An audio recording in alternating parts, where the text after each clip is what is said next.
Assalamualaikum warahmatullahi wabarakatuh.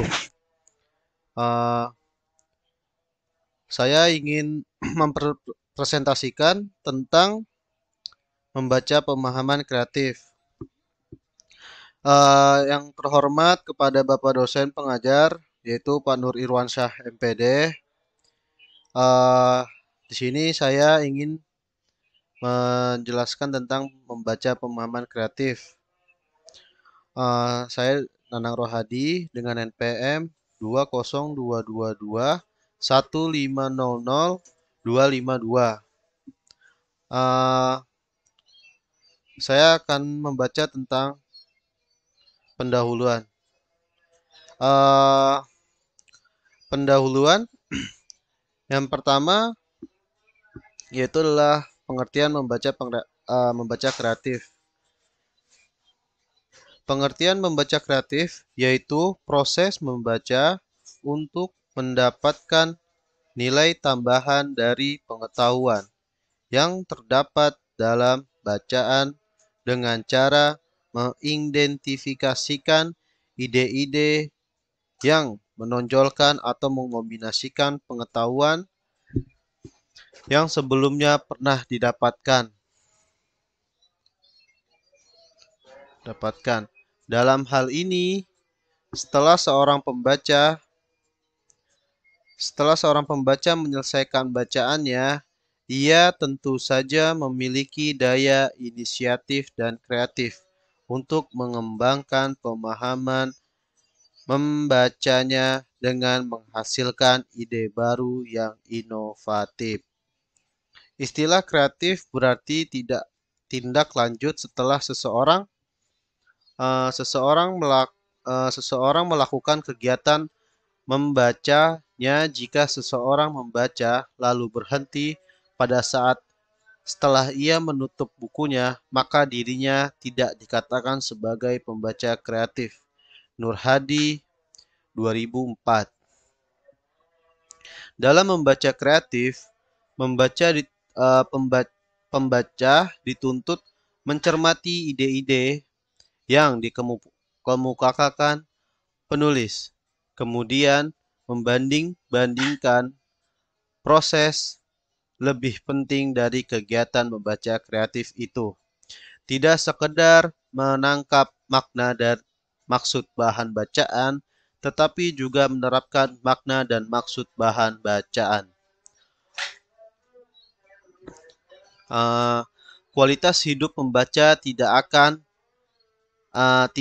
terarah dan meningkat kalau ternyata begitu selesai membaca tidak ada tindak lanjutnya.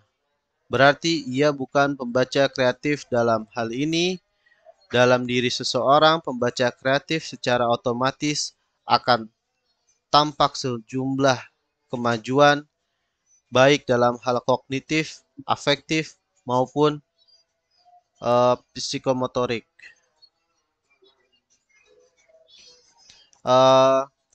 Berikut adalah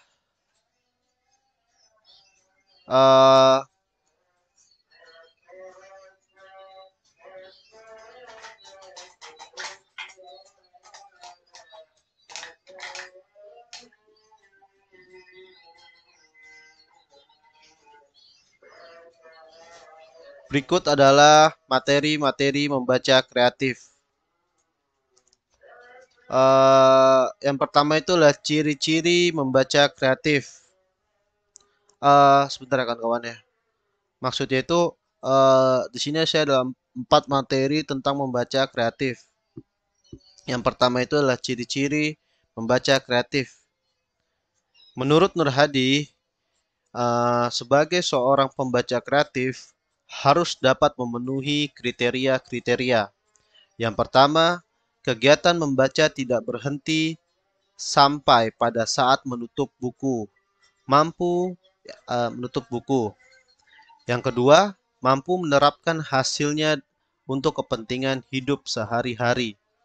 Yang ketiga, munculnya perubahan sikap dan tingkah laku setelah proses membaca selesai. Yang keempat, hasil menilai. Oke teman-teman, dilanjut.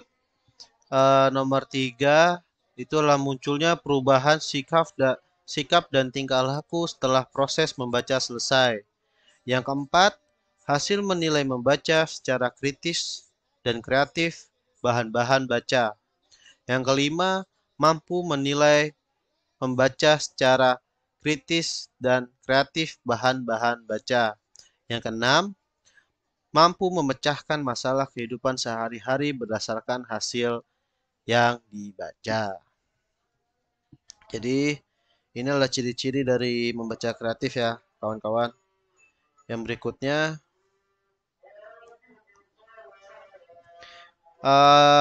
adalah latihan-latihan membaca kreatif. Membaca kreatif perlu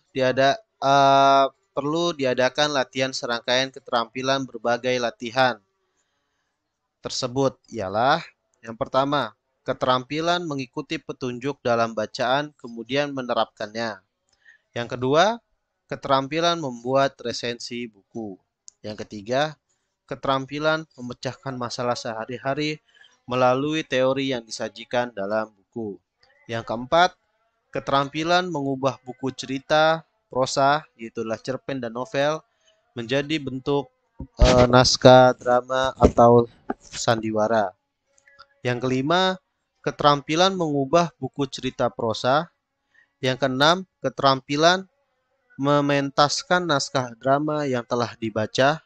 Yang ketujuh, keterampilan mengubah bentuk puisi menjadi prosa. Yang kedelapan, keterampilan melakukan teori celup. Maksudnya celup di sini itu adalah setelah membaca cerpen atau pembaca akan membuat cerpen atau lainnya gitu, kayak sastra lainnya gitu. Kayak novel, habis baca novel bikin novel, habis baca puisi bikin puisi gitu loh, kawan-kawan ya. Berikutnya adalah ciri-ciri membaca kreatif. Ini dia nih kawan.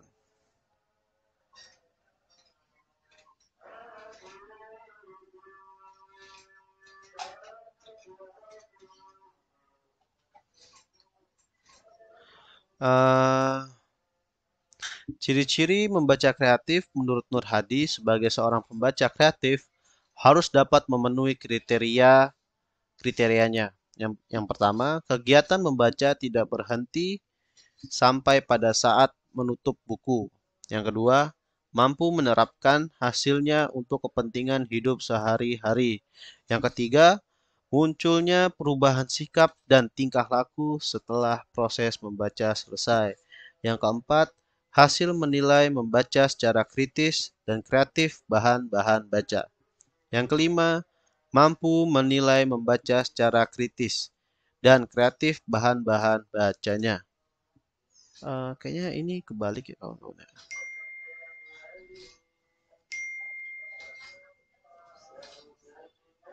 Oh, boleh kawan-kawan. Habis dari latihan-latihan membaca tadi itu seharusnya adalah tujuan membaca kreatif ya.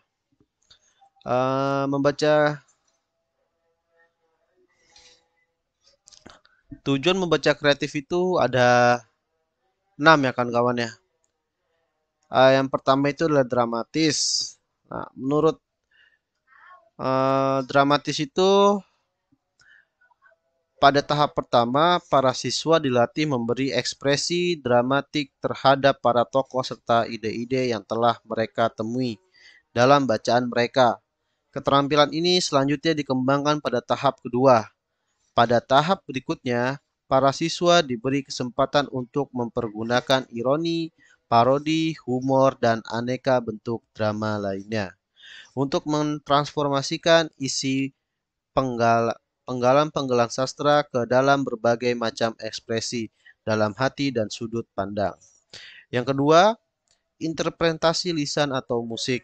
Pada tahap ini pertama dimulai dengan kegiatan-kegiatan yang menggunakan bacaan-bacaan koor atau bersama secara sederhana. Diikuti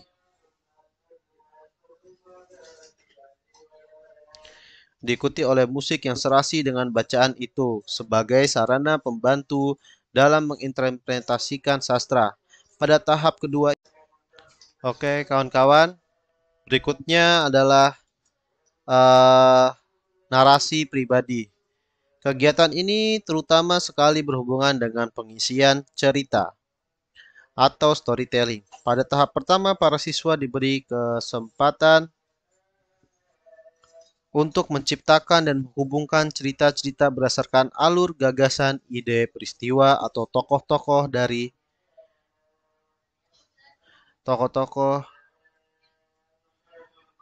bacaan mereka. Pada tahap kedua, keterampilan itu selanjutnya dikembangkan dengan cara mendorong para siswa menciptakan cerita-cerita,